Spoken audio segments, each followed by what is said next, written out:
नमस्कार, मैं Vishwajit Vishwadev universe YouTube channel में आपका स्वागत है। कैसे हैं आप? लास्ट वीडियो आपने देखे थे, बहुत पसंद किए, इसके लिए धन्यवाद। और एक वीडियो भी लेके आया हूँ, वही सनातन संस्कृति के ऊपर, वही श्रीमद् भगवद गीता के ऊपर।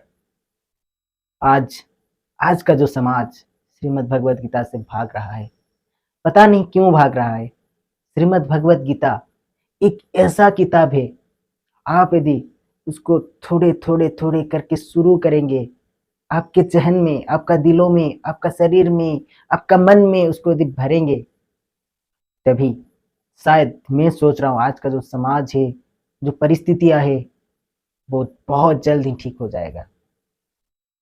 उसी के ऊपर ही आज एक टॉपिक लेके आया हूँ। आशा करता हूँ आपको अच्छा लगेगा। टॉपिक का मेन मकसद है कैसे आप शुरू करें श्रीमद् भगवद गीता।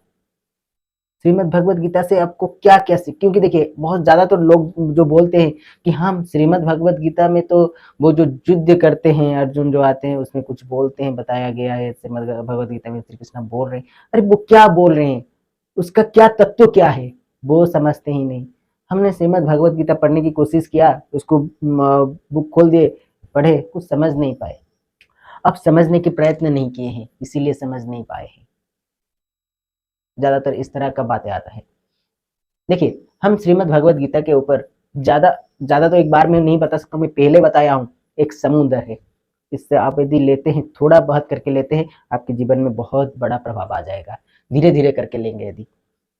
मैं भी आपको पहले से भी बोला हूँ कि हमारे अंदर, मेरे अंदर भी बहुत सारे बुराइयां हैं, बहुत सारे खराब चीजें, मगर कभी हमने ये बात कभी सोचे नहीं कि नहीं, मेरा जो अंदर में, मेरे भीतर जो खराब चीज है, जो बुरी चीज है, उसको कैसे निकाले। कभी नहीं सोच रहे हैं बहुत सारे लोग। जो कोई भी सोच रहा है कि नहीं हम निकालेंगे, मगर कैसे निकालेंगे वो पता नहीं है बहुत सारे लोगों को। ये बात है, इसीलिए हम खुद को सही नहीं बना सकते हैं, समाज को सही नहीं बना सकते हैं। हम तो बुरा हो चुके हैं, ठीक है, बुरा यदि कोई हो चुका है उसको सुधरने की मौका देता है सनातन संस्कृति। सनातन सभ्यता एक ऐसा सभ्यता है जहां पे आप यदि आपकी गलती को सुधारने की प्रयत्न करोगे तभी सुधार सकोगे। सुधारने की मौका दिया जाता है सनातन संस्कृति में। हर किसी को वाल्मीकि ऋषि के बारे में पता है। वो पहले क्या थे? दस्यु रत्नाकर बताया जाता है कि दस्यु रत्नाकर वो थे जो हमारा शास्त्रों में, हमारा पुराणों में वर्णित थे। दस्यु रत्नाकर जो लोगों को मारने काटने में बिलीव करता था, चोरी करने में बिलीव करता था, वो इंसान कैसे महर्षि वाल्मीकि बन पाए, ऋषि वाल्मीकि बन पाए। तो उसी हिसाब से आपको पता लग सकता है, एक बुरा आदमी चाहे तो खुद को सुधार सकता है, मगर सुधारने के लिए अभी तो भगवान आके नहीं बोलेंगे कि आप सुधर जाइए। उनको तो नारद आके उनको समझाए, वो समझ गए, और आपको कौन समझाएगा? आपको समझाने के लिए श्रीमद् भगवत गीता ही है जो आपको समझाएगा, आपका अंदर से जो बुरी चीज है उसको निकालेगा। इसके ऊपर बात करने से पहले मैं आपको एक बात बताऊंगा। देखिए, श्रीमद् भगवत गीता में बताया गया है, जीवन जो हमारा अंदर, हमारा जो शत्रु है, बहुत सारे शत्रु है, षड रिपु है, षड रिपु, 6 प्रकार के दुश्मन हमारे पास है जो हमें खोखला करते हैं। मगर हम क्या करते हैं? आजकल का समाज, आज का जो समाज है वो उसी षड रिपुओं को ही उनका दोस्त मान चुका है। जिसको दुश्मन बताया गया है उसको आजकल का समाज खुद का दोस्त मान चुका है। काम, क्रोध, लोभ, मोह, मद, माश्चर्य, ये जो षड रिपुआ है, ये जो 6 प्रकार की दुश्मन है, हर किसके अंदर है? अभी हर किसी लोगों के अंदर है। जितना सारे लोग यदि आप देखेंगे, लगभग मेरी दृष्टि से लगभग 90 भाग लोगों के अंदर ये चीज है। किसके पास ज्यादा है, किसके पास कम है, मगर हर किसी के पास है। ऐसे बोले तो 100 से 100% लोगों के अंदर है, मगर उसको काबू में करना, श्रीमद् भगवत गीता बताया है कि इसको काबू में करके हम रख सकते हैं। कितना जरूरत है, कितना हमें जरूरत है, उस हिसाब से हम काबू में करके रख सकते हैं। मगर आजकल का युवाओं में, आजकल का समाज में लगभग 90% लोग काबू में नहीं कर पा रहे हैं। तो इसीलिए तो आजकल का जो परिवेश बनते जा रहा है, आप देख सकते हैं, एक छोटा बच्चा किसी का कत्ल कर देता है, 14 साल का बच्चा, 15 साल का बच्चा किसी का कत्ल कर देता है,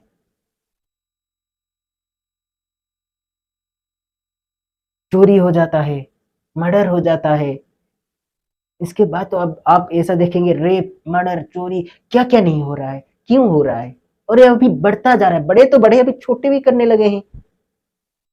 ये क्या माजरा है? यही जो 6 प्रकार के दुश्मन है अभी हमारे काबू में नहीं है, तो इस तरह की ये जो चीज है, ये जो परिस्थितियां है, वो हो रहा है। तो इसको सुधारने के लिए एक ही चीज चाहिए, वो है श्रीमद् भगवद गीता। आपको पहला वाला जो मेरा वीडियो है उसमें बताया था कि चैट जीपीटी क्या दिखाता है श्रीमद् भगवद गीता के ऊपर, यूथ के बारे में क्या बताया है, उसके बाद छोटे बच्चों के बारे में क्या बताया, बहुत सारी चीज आपको दिखाया था। आप यदि नहीं भी पढ़ पा रहे हैं तो आपको आर्टिफिशियल इंटेलिजेंस के ऊपर भरोसा है, विज्ञान के ऊपर भरोसा है, तो विज्ञान को जाइए, पूछिए, वो आपको क्या बताता है, उसके बारे में मैं बताया था लास्ट वीडियो में। अभी तक यदि नहीं देखे हैं तो मेरे चैनल में जाइए, मेरे डिस्क्रिप्शन में जाइए, वहां पे भी मैं वीडियो लिंक में डाला हूँ, या फिर मेरे चैनल में जाके आप इसको देख सकते हैं, लास्ट वीडियो जितना भी है। यदि हमारा कोशिश आपको अच्छा लगता है तो मेरे चैनल को सब्सक्राइब कीजिए, और यदि मेरा जो टॉपिक है समाज के ऊपर कुछ भी इम्पैक्ट ला सकता है, आप ये समझ रहे हैं कि सोच रहे हैं कि नहीं, ये जो प्रयास है समाज के लिए कुछ अच्छा है, कुछ बेनिफिट ला सकता है, तो इसको दूसरों को शेयर कीजिए। यदि पसंद आए तो लाइक बटन प्रेस करना ना भूले। आपका एक लाइक, आपका सब्सक्रिप्शन हमें हिम्मत देता है कि नहीं, हमारा बात कोई सुन रहा है, समाज सुधर रहा है, ये सोचने के लिए हमें मजबूर करता है, और हमें ज्यादा से ज्यादा इंटरेक्ट होने के लिए हमें बल देता है। देखिए, ये तो हमारा फर्ज है, हमारा फर्ज है कि नहीं, हम कुछ बताएंगे, हमारे पास जो है हम किसी दूसरों को भी देंगे, किसी दूसरे के पास जो भी है उसको हम लेंगे। तो हमारा जो फर्ज है वो समझ के हम काम कर रहे हैं, मगर इसको आप कितना पसंद कर रहे हैं वो आपके ऊपर डिपेंड करता है। आप क्या सोच रहे हैं हमारे ऊपर, हमारे चैनल के ऊपर, हमारे वीडियो के ऊपर, क्या आपका कमेंट है, क्या आपका पसंद है, क्या आपका नापसंद है, क्या आप चाहते हैं, वो आप कमेंट करके बताइए। इस वीडियो को लाइक कीजिए, शेयर कीजिए, चैनल को सब्सक्राइब कीजिए यदि आपको पसंद आए। तो चलिए आज का हम वीडियो बताएंगे। आज का एक वीडियो बताने से पहले मेरा एक छोटा सा एक अनुभूति है, वो पहले बताता हूँ। बहुत दुख भी लगेगा, किसी किसी को बहुत अच्छा भी लगेगा, किसी किसी को बहुत चिढ़ भी आएगा इस बात के ऊपर, किसी किसी को मेरे ऊपर राग भी आ जाएगा, मगर मुझे वो फील नहीं होता है किसी के ऊपर, ठीक है। एक दिन मैं उड़ीसा का रहने वाला हूँ, हर किसी को पता है श्री लिंगराज बाबा के ऊपर, भोलेनाथ जो है भुवनेश्वर पे उनका वास है श्री लिंगराज के नाम पे। तो उनके जो जगह है मंदिर के पास है, एक बार रात का टाइम पे मेरा कुछ काम खत्म हुआ तो मैं उसी रोड में गुजर रहा था, तो देखा बाबा के पास बहुत भीड़ है। सावन का सोमवार आने वाला है, संडे का दिन था, तो पानी डालने के लिए, जलाभिषेक करने के लिए जो लोग पानी लेके आते हैं, बहुत दूर दूर से बहुत लोग आते हैं, तो उनको देख के मन हो गया वहाँ पे थोड़ा समय बैठूं, लिंगराज बाबा के पास थोड़ा बैठूं, उनको उनका मंदिर देखूं वो कैसे दिख रहा है, क्या है। तो उनका मंदिर का जो पास है, जो जगह है, वहीं पे उनका चौराहे पे जो बोलते हैं, तो वहीं पे बैठा, गाड़ी पार्क किया, वहीं पे पार्क करके जब जाने के लिए, बैठने के लिए गया, तब कुछ नज़ारा मुझे ऐसा आया, बोलता हूँ सच्ची बात बताऊंगा, किसका नाम नहीं लूंगा, समाज के ऊपर क्या बुरा इम्पैक्ट आता है आप ही बताएंगे। कुछ बंदे वहीं पे खड़े थे, आसपास के कोई बंदे शायद होंगे, बाइक लेके खड़े थे, बातचीत, गप्पे लड़ा रहे थे, बातचीत कर रहे थे। क्या बातचीत वो कर सकते हैं, फिलहाल उसके अंदर हम नहीं जाते हैं। कुछ देर पे हाँ, बीच बीच में सिगरेट की कस भी लेते थे, ठीक है, इस तरह के चल रहा था माहौल उनका, सिगरेट की कस के साथ बातचीत करना।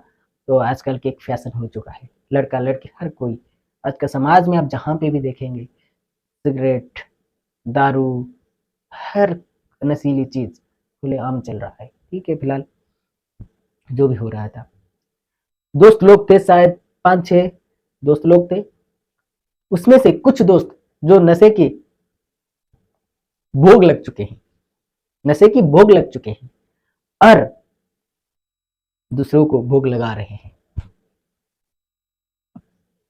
मेरा बात की मतलब यह है कि जो कुछ दोस्त थे वो खुद नशा करते हैं, ठीक है, अच्छी तरह से नशा करते हैं, और उनका दूसरे जो दोस्त है उनको नशा करने के लिए प्रेरित करते हैं। कैसे? कुछ जो दोस्त जो है वो पहले कभी सिगरेट की कस नहीं लिए हैं, या फिर सिगरेट की कस छोड़ दीजिए, शायद मुझे लगा कि वो जो है अलग किस्म की नशा है सिगरेट से ऊपर, जैसे कि गांजा, चरस, अफीम, ऐसे कुछ। फिलहाल तो मैं बता नहीं सकता हूँ किस तरह का है, मगर सिगरेट के ऊपर है, जैसे मेरा उनका बातचीत से जो पता चला, जो मैं सोच पाया।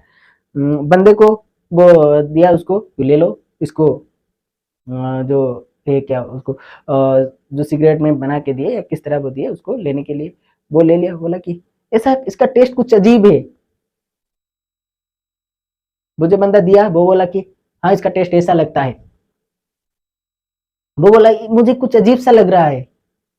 हाँ तू डेली डेली लेगा। और एक बंदा बोल रहा है जो उसका दोस्त है, वो बोला हाँ तू लेगा तो वो उसका मजा, एक अच्छा सा मजा आएगा, बहुत बढ़िया मजा आएगा। एक दो कस वो लिया, जो नया दोस्त को, जो दोस्त को वो दिया था, एक दो कस लिया। उसके बाद बोला कुछ स्मेल आ रहा है, घर में जाऊंगा तो वो पूछेंगे। और एक दोस्त क्या बोला, जाके कुछ चॉकलेट पार्ट में मुंह में डाल दे, कुछ चॉकलेट मुंह में डाल दे तो स्मेल नहीं आएगा। भगवान शिव जी के दरबार में हम खड़े हैं, मंदिर के पास खड़े हैं, उनके घर के पास हम बैठे हैं। बहुत सारे भक्त वहीं पे जो जा रहे हैं मंदिर में पानी डालने के लिए, बहुत सारे रास्ते से कोई कोई चल के आ रहे हैं। उनका जो पैर है, किसी का पैर फूल गया है, कोई चल नहीं पा रहा है, दर्द में करा रहा है, फिर भी आज से भगवान के दर्शन करना उनके पास। और एक टीम भी है, वो टीम क्या कर रहे हैं वो आप सोच सकते हैं। इस तरह की दो फ्रेंड को वो जो नया ड्रग से जो भी है उसका लत लगाने के प्रयत्न जो दोस्त कर रहे हैं, कितना अच्छी बात है। एक दोस्त को एक अच्छी राह में लेने की प्रयत्न कर रहे हैं, कितना अच्छी बात है। आप खुद ही बता सकते हैं ये कितना अच्छा है, आप कमेंट में भी लिख सकते हैं। बहुत टाइम वहां पे वो बैठे, उनका जो देने लेने की काम है वो चल रहा था, ठीक है। दो बंदों को दिए और एक बंदे बोला कि नहीं इसको लेने के बाद मुझे कुछ खाना पड़ेगा, नहीं तो मेरा शरीर कुछ अलग सा डिमांड कर रहा है। और एक बोला कि नहीं मेरा मुंह में ये जो गैस हो रहा है उसको कैसे करेंगे। जो भी मैं सोच पाया वो एक अलग, मतलब सिगरेट से भी कोई ऊंची, जैसे कि आपको बोला नशा का नाम भी नहीं ले सकता हूँ फिलहाल, मुझे एक तो पता ही नहीं, मगर उनका बात से लगा कि वो कुछ अलग किस्म का है।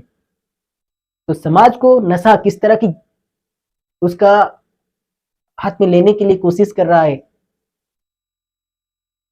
बहुत सारे बंदे हैं लोगों की नशा छड़ाने में, बहुत सारे बंदे हैं लोगों की नशा छुड़ाने में वो शामिल होते हैं, बहुत सारे लोग हैं नशा कराने में लोगों को शामिल होते हैं। समाज में एक क्या चल रहा है, बुरी चीज का प्रमोट हो रहा है किस तरह, मैं खुले आंख में देखा बुरी चीज का किस तरह प्रमोट हो रहा है। और भी देख रहा हूं बुरी चीज को तोड़ने के लिए सच्चाई का भी किस तरह प्रमोट हो रहा है। ये तो युद्ध जो है वो तो चलता रहेगा। हम वही युद्ध का एक अंश विशेष है, एक पार्ट है। वो मुझे खुशी लगा उस दिन, उस समय जो दिखा कि नहीं, एटलीस्ट मैं खुद के अंदर ये तो एक परिवर्तन ला सकता हूँ कि मैं इनके अंदर नहीं जाऊंगा, इनके अंदर जाऊंगा। जो फैला रहे हैं गंदगी उनके अंदर नहीं जाऊंगा, जो गंदगी साफ कर रहे हैं उनके अंदर में जाऊंगा।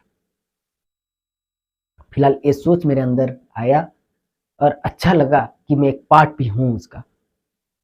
तो मेरा बताने की ये बात है कि हम खुद के अंदर, यदि हम चाहते हैं कि कुछ परिवर्तन लाने के लिए, हमारे पास जो भी बुराइयां है, जितनी भी बुराई है, आप एक पेन एंड पेपर लाइए, आप खुद कैलकुलेट कीजिए कि मेरे पास क्या बुराइयां है। मैं ज्यादा झूठ बोलता हूं, मैं लिखूंगा कि मैं ज्यादा झूठ बोलता हूं, मैं लोगों को ठगता हूं, लिखूंगा कि मैं लोगों को ठगता हूं, मैं नशा करता हूं, लिखूंगा कि मैं नशा करता हूं, मैं दूसरों का रेस्पेक्ट नहीं करता हूं, मैं लिखूंगा यहाँ पे रेस्पेक्ट नहीं करता हूं। एक एक करके खुद का बुरा जो हैबिट है पहचान, पहले तो पहचानो, पहले खुद के पहचानो कि क्या क्या बुरा हैबिट है। आपको दूसरे भी कोई फ्रेंड बोलेंगे ये तुम्हारा बुरा हैबिट है, ठीक है, वहीं पे कुछ नहीं बोलना कि नहीं बुरा हैबिट है या ठीक हैबिट है। खुद को जज करो कि नहीं वो जो बोल रहा है वो बुरा हैबिट है या नहीं है। लग रहा है बुरा हैबिट है, सोचेंगे उसके ऊपर तो बुरा हैबिट लिखेंगे, नहीं उसको बंद कैसे करेंगे। ठीक है, तो ये बात पहला है खुद को सही करने की, खुद को परिवर्तन करने की। तो गीता में भी आएंगे तो कैसे परिवर्तन करेंगे, श्रीमद् भगवत गीता के यदि तरफ हम जाके देखेंगे, श्रीमद् भगवत गीता में कर्म का थ्योरी, कर्तव्य का थ्योरी बताया गया है। हमारा क्या कर्तव्य है लाइफ में। हम जब जीवन में आते हैं, हमें भगवान ने जन्म दिए हैं, इंसान का शरीर दिए हैं, इंसान हम है, तो हमें कुछ कर्तव्य भी करना है, कर्म करना है, कर्म प्राधान्य है। श्रीमद् भगवत गीता जो सीख देता है उसमें कर्म योग आता है। तो कर्म योग के ऊपर पहले आपको फोकस लेना है, पहले आपको सोचना है कि नहीं हम कर्म कैसे करेंगे, कर्म क्या है, कर्तव्य क्या है, वो पहले सोचेंगे। नहीं हम तो जी रहे हैं, ये करें वो करें, सब कुछ कर्म है, मगर कर्म किस तरह होना चाहिए, क्या कर्तव्य होना चाहिए। कर्तव्य को सही से पालन करने के लिए जो काम हम करते हैं उसको कर्म किया जाता है, कर्म बोला जाता है। ठीक है, तो बोलेंगे कर्तव्य क्या है। मैं एक पिता हूं तो मेरा कर्तव्य, मेरा जो बच्चा है, जो लड़का है, जो लड़की है, जो भी मेरा बच्चा है, जो संतान है, उसको सही मार्गदर्शन देना, सही संस्कार देना, उनको जरूरतमंद जो चीज है उनको देना, उनको सही से खाना देना, उनको पीना देना, उनको बढ़ाना, उनको एजुकेशन देना, ये मेरा कर्तव्य है। वो कर्तव्य के लिए मैं जो कर रहा हूं, मैं जो काम कर रहा हूं उसको फुलफिल करने के लिए जितना दूर हो सके, कर्तव्य को फुलफिल करने के लिए जो हम काम कर रहे हैं वो हमारा कर्म है। मगर कर्म करने के वक्त ये ध्यान रखना चाहिए हम जो कर्म कर रहे हैं वो कितना सही कर्म कर रहे हैं, कितना गलत कर्म कर रहे हैं। मेरा कर्तव्य है मेरा बच्चा का सही से देखभाल करना, तो इसीलिए मैं बोलूंगा कि नहीं मैं चोरी करके लाके उनका देखभाल करूंगा, वो सही कर्म नहीं है। कर्म ऐसा करेंगे जो धर्म के साथ मिला हो, धर्म को मेन प्रमुख में रखेंगे। धर्म जो भी कर्म करेंगे उसमें किसी का कोई नुकसान ना होना चाहिए, उसमें जो भी कर्म हम करते हैं वो धर्म के अनुसार होना चाहिए, अधर्म नहीं होना चाहिए, अन्याय नहीं होना चाहिए। तो ये पहला थ्योरी है, इसको हम लेके हम काम करेंगे कि हम जो भी कर्तव्य करेंगे, कर्तव्य को पूरा करने के लिए जो भी कर्म करेंगे धर्म के अनुकूल ही होना चाहिए, धर्म कर्मी होना चाहिए, धर्म का कर्म होना चाहिए। ऐसा नहीं कि मंदिर में जाया दिया जला दिया, मंदिर में जाया प्रसाद चढ़ा दिया, धूप अगरबत्ती चढ़ा दिया तो सत्कर्म हो गया, धर्म हो गया, वो धर्म कर्म नहीं होता है। आपका जीवन में आप जो कर्म करते हैं उसको धर्म को अनुकूल रख के, धर्म को सामने में रख के हर काम जब हम करते हैं वो होता है। कोई भी कर्म छोटा या बड़ा नहीं होता है, कोई भी कर्म जो भी कर्म हो कोई छोटा बड़ा नहीं होता है, मगर धर्म के अनुकूल ही होना चाहिए जो भी कर्म आप करो। कभी भी किसी को नहीं, कभी खुद को भी नहीं बोलना कि नहीं यार मैं तो एक छोटा कर्म कर रहा हूं, मैं तो एक बड़ा कर्म कर रहा हूं। कर्म एक ही है, कर्तव्य को पूरा करने के लिए आप जो भी काम कर रहे हैं धर्म का अनुकूल रख के, धर्म को सामने में रख के, तो उसमें कोई बड़ा या छोटा नहीं होता है। ये बात ध्यान में रखेंगे। बहुत सारे लोग बोलते हैं कि नहीं यार मुझे तो पैसा ज्यादा नहीं आ रहा है, मैं तो एक छोटा सा काम कर रहा हूँ। जो भी कर्म कर रहे हैं, जो भी जिस हिसाब से भी आप बोलेंगे कि नहीं मैं तो ज्यादा नहीं कमा पा रहा हूँ, मेरा जो कर्तव्य है मैं सही से पालन नहीं कर पा रहा हूँ, ऐसा नहीं है। कर्तव्य का जो मकसद हो, देखिए आपका कर्तव्य है, आपको जैसे बताया कोई बच्चा को सही से खाना देना, सही से पढ़ाना, सही ज्ञान देना, ये आपका कर्तव्य है। मगर आप बोलेंगे कि वो दूसरा जो उसका बेटा है वो उसको कार में भेजता है, मैं भी कार में भेजूंगा, तो वो वाला कर्तव्य नहीं है। कर्तव्य है आप उसको सही से पढ़ाएंगे, मगर कैसे पढ़ाएंगे, क्या नहीं, किस तरह पढ़ाएंगे, आपके पास जितना भी, आपके पास जो संभव है उसी हिसाब से आप कर्म करेंगे। देखिए आजकल का जो समाज क्या होता है ना, वो सब दूसरों को दिखता है, उसका ये बड़ा है, उसका वो बड़ा है। वही तो बोला आपको, जो षड ऋतु है उसके हिसाब से ही मन जो लोभ हो जाता है, मोह हो जाता है, क्रोध होता है, तो उसको नहीं रखना है। मेरा कर्तव्य है, मैं इसको पूरे करने के लिए मैं कोशिश कर रहा हूँ, मैं कर्म कर रहा हूँ। मेरा कर्म आगे में फल के ऊपर आशा नहीं, क्या होगा मुझे पता नहीं, मैं तो कर्म कर रहा हूँ, काम तो कर रहा हूँ, सही मायने से काम कर रहा हूँ। धर्म को आंखों के आमने सामने रख के, आंखों के आमने सामने रख के ही मैं काम कर रहा हूँ, तो वो होना चाहिए। ऐसा नहीं कि कंपटीशन होना चाहिए, ऐसा नहीं। ठीक है, तो यदि हम हमारा कर्म और कर्तव्य को समझेंगे तो धीरे धीरे हमारे अंदर, देखिए मैं आपको क्यों बोला, एक बच्चा का उदाहरण क्यों दिया, इसीलिए दिया कि आपने बोल रहे हैं कि गीता को हम कैसे समझेंगे, हमारे जो अंदर जो बुराई है कैसे निकालेंगे। आपके अंदर यदि मैं आपको बोलूंगी आपको दारू पीने की हैबिट है, आप दारू पीते हैं, ठीक है, आपका यदि कर्तव्य जब होगा कि नहीं मैं कर्तव्य को समझूंगा, मेरे बच्चा को सही से सही संस्कार देना, सही एजुकेशन देना, एक सही इंसान बनाना मेरा एक कर्तव्य है, तो उसी समय से आप क्या करेंगे, नहीं मेरे पास एक खराब चीज है, मैं शराब पीना एक खराब चीज है, वो मेरा बेटा मुझसे देखेगा, मुझसे सीखेगा, तो मैं इसको सीखने नहीं दूंगा, तो इसीलिए क्या करूंगा, मैं इसको छोड़ दूंगा। तभी से एक जो संकल्प है बोल लेगा वो इंसान कि नहीं मैं वो चीज छोड़ दूंगा। क्योंकि जब मेरे बेटा को पता चलेगा, जब मेरा बेटा सोचेगा, सुनेगा ये चीज, तो वो भी जब करने लगेगा तो मैं इसको क्या बोल के मना करूंगा। वो तो बोलेगा कि नहीं पापा आप तो कर रहे हैं, मैं क्यों नहीं कर सकता, पापा आप तो कर रहे हैं, मैं क्यों नहीं कर सकता। वो जब बोलेगा आपको क्या जवाब दोगे। तो इसीलिए मैं बोला कि हम जब हमारा माइंड में कर्तव्य हमारा क्या होना चाहिए, मेरा पिता माता है उनके ऊपर मेरा क्या कर्तव्य, नहीं कि पिता माता क्या बोल रहे हैं, आपका क्या कर्तव्य है। आप पहले उसको डिफाइन कीजिए, नहीं मेरा माँ बाप है, उनके लिए मेरा एक कर्तव्य है, मैं इसको पूरा करने के लिए क्या क्या काम कर रहा हूँ, कितना कर पा रहा हूँ, कितना नहीं कर पा रहा हूँ, इसका आप हिसाब रखिए। मेरा बीवी है तो इसके ऊपर मेरा क्या कर्तव्य है। हर किसी से जो पाना है उसको भूल जाओ, हर किसी के लिए आपका क्या कर्तव्य है, आप क्या करेंगे वो पहले, नहीं कि मेरा पिता माता उनका एक करना था वो नहीं किए, मेरा पत्नी को एक करना था वो नहीं किए। ठीक है, उनका कर्तव्य तो उनको सोचना है, आपका कर्तव्य आपको ही सोचना है। क्योंकि देखिए श्रीमद् भगवत गीता सनातन संस्कृति एक में बिलीव करता है क्या, पुनर्जन्म, जन्म, मृत्यु, आत्मा, इसके ऊपर बिलीव करता है। आप इस जन्म जन्म में जो भी कर्म करेंगे उसके हिसाब से आपका नेक्स्ट जो बार्थ है, नेक्स्ट जो जन्म है वो कैलकुलेट होगा। आपका अभी का कर्म के ऊपर डिफाइन करता है आपका नेक्स्ट जन्म, next birth, new birth, rebirth, वो आपका डिफाइन करता है वो किस तरह होगा। मगर हम जो आजकल का जो सिस्टम है, एजुकेशन सिस्टम, आजकल का लोगों को तो ये भी मालूम नहीं कि नहीं ये भाई रीबर्थ क्या होता है, होता है या नहीं।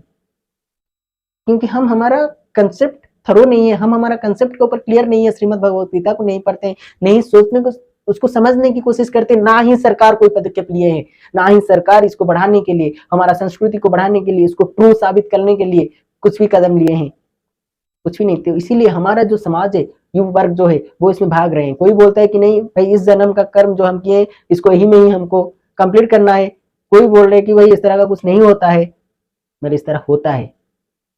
ये बात जो है वो सोचने की आपके पास दिमाग होना चाहिए, आपके पास वो मेंटालिटी होना चाहिए, आपके पास वो सोच होना चाहिए कि नहीं इसके बारे में सोचा जाए।